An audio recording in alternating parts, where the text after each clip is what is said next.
আর একটা দোয়া শেখায় দেই, ইনশাআল্লাহ এই দোয়া করলে রিজিক তো বাড়বেই ইনশাআল্লাহ, আপনার যত ঋণ আছে ইনশাআল্লাহ আল্লাহ পাক শোধ করে দিবে। বিশ্বাস করলেন না? এই দোয়া শিখাই দিচ্ছি, এই জন্য আমাকে হাদিয়া দেওয়া দরকার, স্পেশালি আমাকে এখন হাদিয়া দেওয়া দরকার। এটা গুরুত্বপূর্ণ দোয়া শিখাই দিচ্ছি। আলী রাদিয়াল্লাহু আনহু বলেছেন, কোনো ব্যক্তির যদি পাহাড়ের সমানও ঋণ থাকে, এই দোয়া যদি আমল করে আল্লাহ পাক ওই ঋণও শোধ করে দিবেন ইনশাআল্লাহ। ঋণ কেমন জানেন? ওই যে এখন মানুষ ঋণ নিচ্ছে 1 কোটি টাকা ব্যাংক থেকে, 2 কোটি টাকা ব্যাংক থেকে, হ্যাঁ, কত বছর, 10 বছরের জন্য, 20 বছরের জন্য বাড়ি করছে, তাই না? তার ধারণা এমন যে সে মারা গেলে তার ঋণটা কেউ না কেউ শোধ করে দিবেই দিবে, তাই তো? আর আল্লাহর রসুল কি বলছেন দেখেন, একজন মারা গেছেন, নবী সাল্লাল্লাহু আলাইহি সাল্লামের সময় একজন মারা গেছেন। তো নবী করিম সাল্লাল্লাহু আলাইহি সাল্লাম বলছেন, এই ব্যক্তির কি কোনো ঋণ আছে?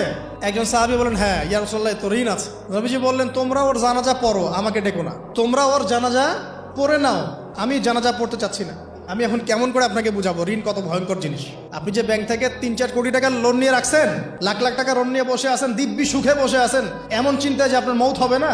আর নবী সাল্লাল্লাহু আলাইহি ওয়াসাল্লামের সময়ে একজন মারা যাচ্ছেন, তিনি বলছেন তোমরা জানাজা পড়ে নাও, আমি জানাজা পড়তে চাচ্ছি না। মানে ঋণগ্রস্ত ব্যক্তির জানাজাও তিনি পড়তেন না। তারপরে একজন এসে বললেন, ইয়া রাসূলুল্লাহ, আমি তার ঋণ শোধ করে দিব, তার যা ঋণ আছে আমি শোধ করে দিব। তখন নবী এসে জানাজা পড়লেন সাল্লাল্লাহু আলাইহি ওয়াসাল্লাম। তো আপনার এই কোটি কোটি টাকা ঋণ শোধ করার লোক তো রেডি আছে নাকি? আছে না? সমস্যা নেই, আপনার জানাজা পড়া হবে, আপনার মিলাদও হবে, আপনার একটা বড়সড় দোয়াও হবে ইনশাআল্লাহ। কিন্তু আল্লাহ পাক বলেছেন যে শহীদ, আল্লাহর পথে যুদ্ধ করে শহীদ হয়েছে, এই ব্যক্তির আত্মাও ঝুলে থাকে যতক্ষণ পর্যন্ত না তার ঋণটা শোধ করা হয়। এবার বলেন আমি কি বুঝাবো আপনাকে? আর কিছু বলতে হবে? তো এখন সেই দোয়া শিখাচ্ছি আপনাদেরকে, যে দোয়া শিখলে আপনারা ঋণ থেকে বাঁচবেন ইনশাআল্লাহ। কত দিবেন বলেন? আচ্ছা, হ্যাঁ, এই তো, শুকরিয়া। দোয়া করবেন যেন আল্লাহ পাকের দিনটাকে আল্লাহর জমিনে প্রতিষ্ঠা করতে পারে।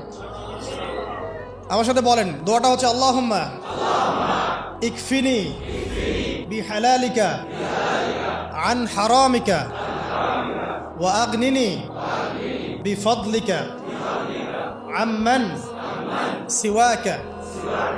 এই দোয়াটা ছোট না?